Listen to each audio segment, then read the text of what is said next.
కాంగ్రెస్ ప్రభుత్వం అసెంబ్లీలో సమగ్ర కులగణన సర్వే రిపోర్టుపై చేసిన ప్రకటనపై అటు ప్రతిపక్షాలు ఇటు బీసీ సంఘాలు తీవ్ర అభ్యంతరం తెలుపుతున్నాయి.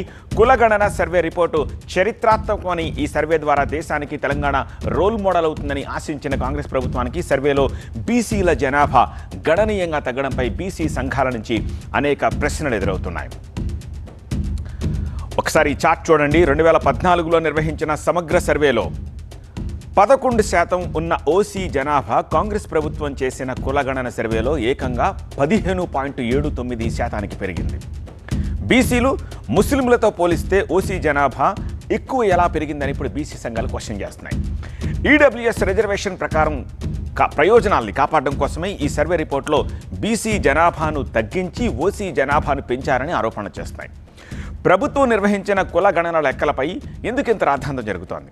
ఒకసారి కాంగ్రెస్ ప్రభుత్వ లెక్కలు, బీసీ సంఘాలు చెప్తున్న లెక్కల్ని పరిశీలించండి. మిడి కవర్ తో మీ మాతృత్వ కలలను సాకారం చేసుకోండి. ఇప్పుడు IOI పై 50%, IVF పై 20,000 తగ్గింపు మరియు పొందండి ఉచిత కన్సల్టేషన్ తో పాటు ఫ్రీ అల్ట్రాసౌండ్ స్కానింగ్. 2014లో సమగ్ర కుటుంబ సర్వే ప్రకారం తెలంగాణలో 18% ఉన్న ఎస్సీ జనాభా ప్రభుత్వ సర్వే ప్రకారం 17.43% తగ్గిపోయింది. అంటే ఎస్సీ జనాభా 0.57% తగ్గిందని ఇప్పుడు బీసీ సంఘాలు అంటున్నాయి. అలాగే 10% ఉన్న ఎస్టీ జనాభా ప్రభుత్వ సర్వే ప్రకారం 10.48% పెరిగింది. అంటే ఎస్టీ జనాభా స్వల్పంగా 0.48% పెరిగింది. 8% ఉన్న ఓసీ జనాభా 13.31% పెరిగింది. అంటే 5.31% ఓసీ జనాభా పెరిగింది.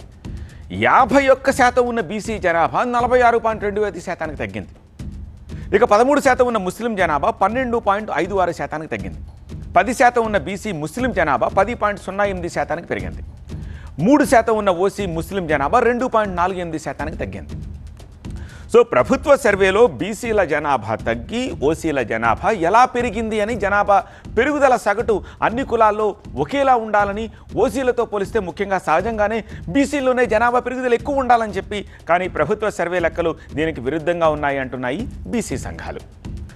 ఈడబ్ల్యూఎస్ రిజర్వేషన్ ప్రయోజనాలు కాపాడడానికే సర్వే రిపోర్ట్లో బీసీ జనాభా తగ్గించి ఓసీ జనాభాను పెంచి చూపించారని ఇప్పుడు బీసీ సంఘాలు ఆరోపిస్తున్నాయి. 2011 జనాభా లెక్కల ప్రకారం తెలంగాణ జనాభా 3.5 కోట్లు. 2014 సమగ్ర కుటుంబ సర్వే ప్రకారం జనాభా 3.63 కోట్లు కేసీఆర్ వచ్చినప్పుడు. ఇక 2024 ప్రభుత్వ కులగణన సర్వే ప్రకారం జనాభా 3.54 కోట్లు. సో జనాభా వృద్ధి రేటు ప్రకారం 10 ఏళ్ల తర్వాత జనాభా పెరగాలి, కానీ ఎలా తగ్గింది అనేది ఇంకొక క్వశ్చన్. దీన్ని బట్టే ప్రభుత్వ కులగణన సర్వే లెక్కలు తప్పు అని బీసీ ఇంటలెక్చువల్స్ ఫోరం ఒకటి వాదిస్తోంది.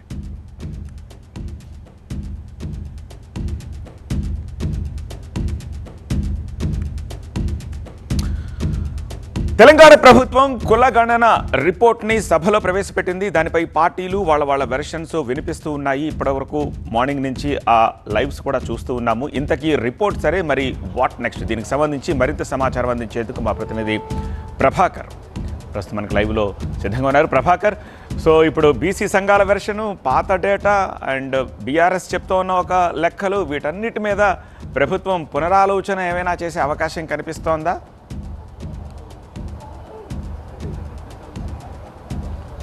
రైట్, సీఎం చాలా క్లారిటీగా చెప్పారు. క్యాబినెట్ సమావేశం అయిపోగానే కిందికి దిగ్గానే అసెంబ్లీలో మీడియాతో చిట్చాట్ చేశారు. ఇప్పటి వరకు ఏ రిపోర్ట్ కూడా అసలు దానికి హేతుబద్ధత అంటూ లేదు. ఏది అఫీషియల్ రిపోర్ట్ కాదు. సమగ్ర కుటుంబ సర్వేకి సంబంధించిన రిపోర్ట్ అసలు ఎక్కడ పోయిందో తెలియదు. ఆ లెక్కలను ఎట్లా ప్రామాణికంగా తీసుకుంటారనేది సీఎం ప్రశ్న.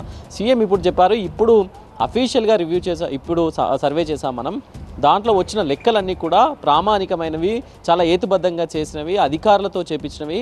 దాదాపు కొన్ని కోట్ల మేర ఖర్చు పెట్టి ఈ సర్వేని చేశాము. అంతే తప్ప ఏది ఇంతకుముందు హేతుబద్ధత ఉన్న సర్వే ఏది కూడా లేదు అనేది సీఎం రేవంత్ రెడ్డి చెప్తున్నారు. ఇప్పుడు ఇదివరకు కూడా చాలా లెక్కలు చెప్పుకున్నాం మనం. 4.5 కోట్ల తెలంగాణ ప్రజలు అన్నాం తప్ప 4.5 కోట్ల తెలంగాణ ప్రజలు ఎక్కడ కూడా లేరు. 3.54 లక్షల మందే ఉన్నారు. దాన్ని బట్టి మనం జనాభా తగ్గిందనుకోవాలా? అంత మేర జనాభా తగ్గిందనుకోవాలా? ఎవరి లెక్కలు వాళ్ళు చెప్పుకోబట్టే ఇదంతా ఇదంతా ఈ మిస్ మ్యాచ్ అవుతుంది అనేది సీఎం చెప్తున్నారు. సో ఇదంతా కూడా పగడ్బందీగా చేశాం, ఎక్కడా కూడా బీసీలకు అన్యాయం జరగలేదు, 5 కేటగిరీలుగా దీన్ని తీసి మేము సర్వే చేశాము, ఈ సర్వే ప్రకారం రిపోర్ట్ కూడా తయారు చేశామని చెప్తున్నారు. ఒకటి బీసీ, 2 ఎస్సీ ఎస్టీ మైనార్టీ, అట్లాగే OC minority, BC minority. So దీంట్లో ఈ లెక్కలన్నీ కూడా ప్రభుత్వం చాలా హేతుబద్ధంగా చేసింది అనేది అయితే గవర్నమెంట్ చెప్తుంది. సో దీని ప్రకారమే దీన్ని సభలో ప్రవేశపెట్టారు. కేవలం కొంతమంది తప్ప మిగతా అందరూ ఈ సర్వేలో పాల్గొన్నారు, తమ లెక్కలు ఇచ్చారు. అట్లాగే కొన్ని అఫీషియల్ డాటా అంటే ఇండివిజువల్ డేటా ఏ కాస్ట్ ఎంత ఉంది అనేది ఇప్పుడే చెప్పలేము, అది ప్రైవసీ యాక్ట్ కిందకి వస్తుంది కాబట్టి దాన్ని బయట పెట్టలేము. దాన్ని బీసీ ఎస్సీ ఎస్టీ మైనార్టీల లెక్కలు మాత్రం పక్కాగా ఇప్పుడున్నవే ఇదే సరైనది అని అంటూ కూడా సీఎం చెప్పారు. ఇది అసెంబ్లీలో క్యాబినెట్ అప్రూవ్ చేసిన తర్వాత అసెంబ్లీలో ప్రవేశపెట్టడం ద్వారా దీనికి హేతుబద్ధత వచ్చింది అనేది అయితే సీఎం చెప్పదలుచుకున్నారు. ఇంతకుముందు ఏ సర్వే కూడా లేదు. బీఆర్ఎస్ చెప్తున్నట్టుగా, ఇక్కడ ఇంకో విషయం సత్య, బీఆర్ఎస్ చెప్తున్నట్టుగా ఒక సర్వే రిపోర్ట్ను చూపిస్తూ మాట్లాడినప్పుడు కేటీఆర్కు కౌంటర్గా సీఎం చెప్పారు, ఇది ఏ గవర్నమెంట్ వెబ్సైట్లో కూడా లేదు, కేవలం ఎంసీహెచ్ఆర్డి వెబ్సైట్లో మాత్రమే ఉంది అనేది సీఎం కోట్ చేశారు. రైట్ ప్రభాకర్.